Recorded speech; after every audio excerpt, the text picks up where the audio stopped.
Olá pessoal, tudo bem com vocês? Estou mais uma vez aqui, novamente sem ainda a câmera, né, devido à internet, para conseguir upar esses vídeos mais rapidamente, tá? E nesse pré-aula a gente vai começar então, né, na verdade concluir a questão dos exemplos que faltaram da nossa última aula, né, sobre vetor gradiente, derivada direcional e taxa máxima de variação, e começar a discutir ali sobre então as equações diferenciais, tá? Então, sem perda de tempo, vamos lá para os dois exemplos que faltaram na aula passada, tá? Então, o primeiro nós temos aqui, suponha que uma certa região do espaço, o potencial elétrico V seja dado por V de xyz igual a 5x ao quadrado menos 3xy mais xyz. Tá? E ele pede então para a gente determinar a taxa de variação do potencial no ponto 3, 4, 5 na direção do vetor V, tá?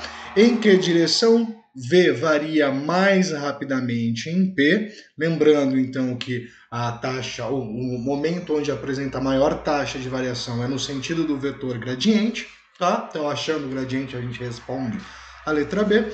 E na letra C, qual é a taxa máxima de variação, que é o módulo do vetor gradiente. Tá? Então, para responder a letra A, inicialmente a gente vai precisar então do nosso vetor gradiente. Tá? Então, o gradiente do potencial elétrico, tá? Do gradiente do potencial elétrico V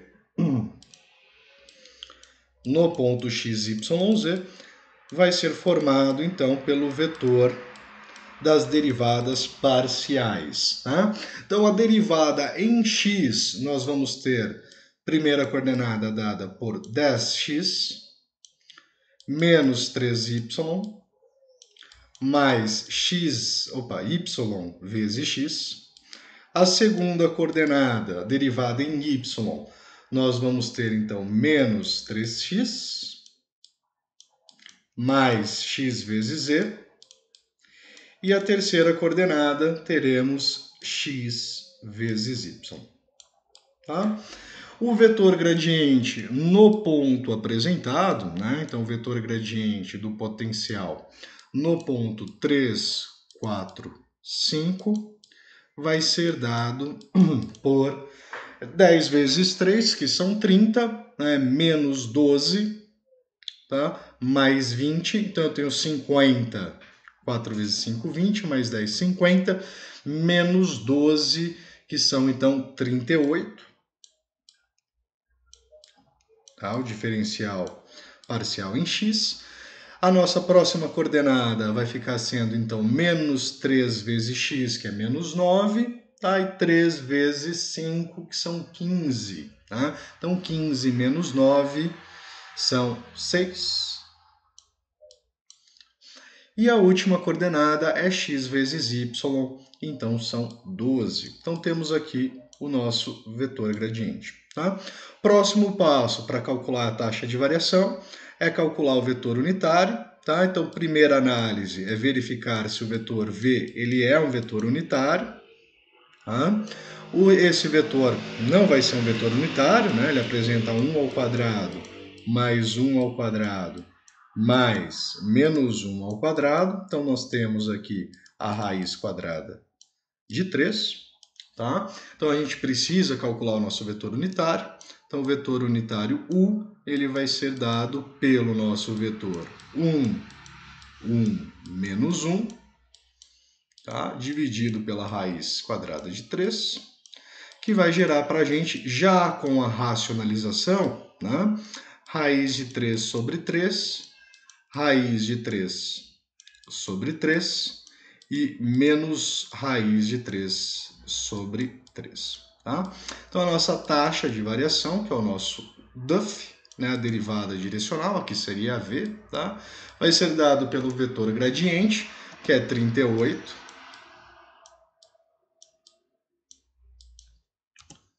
seis e 12, vezes o nosso vetor unitário, raiz de 3 sobre 3, raiz de 3 sobre 3, e menos a raiz de 3 sobre 3. Tá? Então, a nossa derivada direcional vai ser expressa por 38 vezes a raiz de 3 sobre 3, mais 6 vezes a raiz de 3 sobre 3, menos 12 vezes a raiz de 3 sobre 3, tá? Resultando para a gente, então, menos 30, aqui são menos 6, né? 38 menos 6 são 32, né? Então 32 vezes a raiz de 3 sobre 3, o que daria então um diferencial de 32 vezes a raiz de 3 dividido por 3, tá? Que é 18,47 aproximadamente, tá? 18,47 volts por metro, tá? Isso se as dimensões forem dadas em metro, tá? Respondendo a letra B, a direção em que ocorre a maior taxa ou a direção em que o nosso potencial elétrico varia mais rapidamente em P é no sentido do vetor gradiente, então na direção do gradiente de V de 3, 4, 5, tá? Que é o vetor, então, 38, 6 e 12. Certo? E a maior taxa, no caso a letra C, tá? A taxa máxima é o módulo do vetor gradiente da nossa função no ponto 3, 4, 5. Tá? Nesse caso, a raiz quadrada de 38 elevado ao quadrado, mais 6 elevado ao quadrado, mais 12 elevado ao quadrado, o que nos vai gerar, né, no caso, 38 ao quadrado, mais 6 ao quadrado, mais 12 ao quadrado, igual raiz quadrada desse valor, 40,3 aproximadamente, né? Então, 40,3 volts por metro é a maior taxa de variação do potencial elétrico no ponto 345. Perfeito? Bora para o próximo. Uma formiga situada no ponto 10 quer se deslocar no plano XY na expectativa de se aquecer ao máximo. Tá?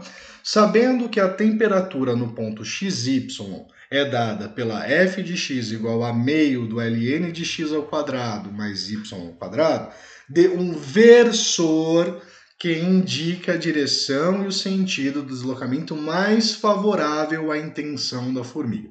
Tá, gente? Versor, tá, gente? Versor é o vetor unitário, tá? Para ser um versor é necessário que o vetor seja um vetor unitário, certo? Então, dessa forma, quando que ela vai ter a maior taxa, né, de aumento da temperatura, ou seja, ela vai se aquecer ao máximo, no sentido do vetor gradiente, tá? Então, a gente vai estar calculando o vetor gradiente, o gradiente da função f, que nesse caso representa a temperatura, tá? A derivada da nossa função, né, as derivadas parciais da nossa função.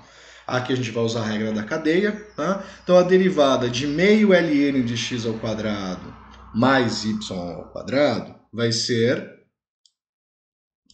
2, que está na divisão, né? Vezes x ao quadrado, que a derivada do ln é 1 sobre, né, o que nós temos dentro dele.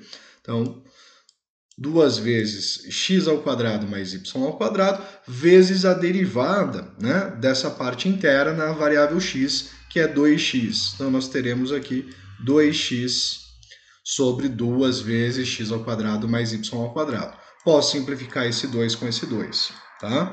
E vai acontecer o mesmo para a derivada em y, né? Nós teremos, então, 2 sobre vezes x ao quadrado mais y ao quadrado, vezes aqui, então, 2y, tá? posso estar fazendo a simplificação. Então, o nosso vetor gradiente é formado por x sobre x ao quadrado mais y ao quadrado, vírgula, y sobre x ao quadrado mais y ao quadrado.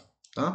Como a gente deseja no ponto 1, 0, tá? Então o vetor gradiente da nossa função no ponto 1, 0 vai ser dado por 1 sobre 1, que vai ser então 1, tá? Vai dar 0 embaixo, vai dar 1 sobre 1. E este valor aqui vai ficar 0 sobre 1, que vai ser 0 também. Então eu tenho esse vetor, tá? Note que este vetor, tá? Ele já apresenta módulo igual a 1, tá, gente? Se eu calcular aqui o módulo do vetor gradiente, que é a maior taxa, então o vetor gradiente 1, 0, o módulo dele, tá? Ele vai apresentar para a gente 1 ao quadrado mais 0 ao quadrado. Então, a gente vai ter aqui raiz quadrada de 1, que é 1. Então, logo, o vetor gradiente já é um versor, tá? Por ele apresentar módulo igual a 1. Tá? Então, ela deve seguir na direção do vetor 1, 0, para obter o maior aquecimento possível. Tá? Gente, esse vídeo fica por aqui e no próximo eu já começo então a falar sobre a questão das equações diferenciais. Grande abraço e até daqui a pouco.